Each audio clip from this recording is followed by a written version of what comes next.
एक 50 साल बूढ़ा अंगूठे पर मरहम पट्टी कराने आया। वो बार बार जल्दी करने का कह रहा था। डॉक्टर ने वजह पूछी। उसने कहा, बेटा जी, मैं 8 बजे दूसरे अस्पताल पहुंचता हूँ। आंधी हो, सिलाब हो, बारिश हो, सर्दी हो, गर्मी हो, मैं कभी लेट नहीं हुआ और आज भी नहीं होना चाहता। डॉक्टर ने पूछा, बाबा जी, अस्पताल में आपका कौन है? बाबा जी ने बताया कि मैं रोज सुबह 8 बजे अस्पताल पहुंचकर अपनी बीवी को अपने हाथ से नाश्ता करवाता हूँ। वो 5 साल से बीमार है। डॉक्टर ने पूछा, उसे क्या हुआ?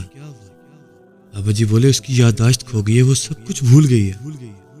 अपना नाम तक उसे याद नहीं, किसी को भी नहीं पहचानती और बोलना भी छोड़ दिया। डॉक्टर ने पूछा, जब आपकी बीवी आपको नहीं पहचान सकती, वो आप में और वार्ड बॉय में कोई फर्क नहीं कर सकती, तो आप रोज 8 बजे ये तकलीफ क्यों उठाते हैं? बाबा जी बोले, मैं उसका कर्जदार हूँ। 50 वर्ष में उसने मुझे रोजाना 8 बजे नाश्ता करवाया था। हमारे यहाँ नौकरों और खादमों की कमी नहीं थी, मगर सर्दी, गर्मी, बारिश हो या आंधी हो, वो 6:30 बजे जागती और अपने हाथों से नाश्ता बनाती और ठीक 8 बजे मेज पर लगाकर मेरा इंतजार करती। फिर बोले, जहां तक याददाश्त का ताल्लुक है, तो याददाश्त उसकी गई है, मेरी तो नहीं।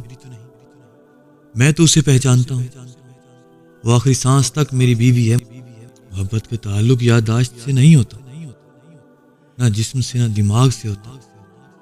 ये दिल से पैदा होती है और दिल की आखिरी धड़कन तक कायम रहती है। लिहाजा अगर आपका साथी आपको नहीं पहचानता, तो आपके दिल से उसकी मोहब्बत कम नहीं होनी चाहिए। कभी कभी मैं सोचता हूँ कि अगर इसकी जगह मैं होता, तो क्या वो मुझे कभी फरामोश कर देती? नहीं, वो मुझे कभी फरामोश नहीं करती।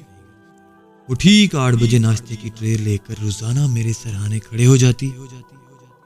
अगर मेरी याददाश्त आने से इसकी मोहब्बत कम नहीं हो सकती, तो मेरी मोहब्बत कैसे कम हो सकती?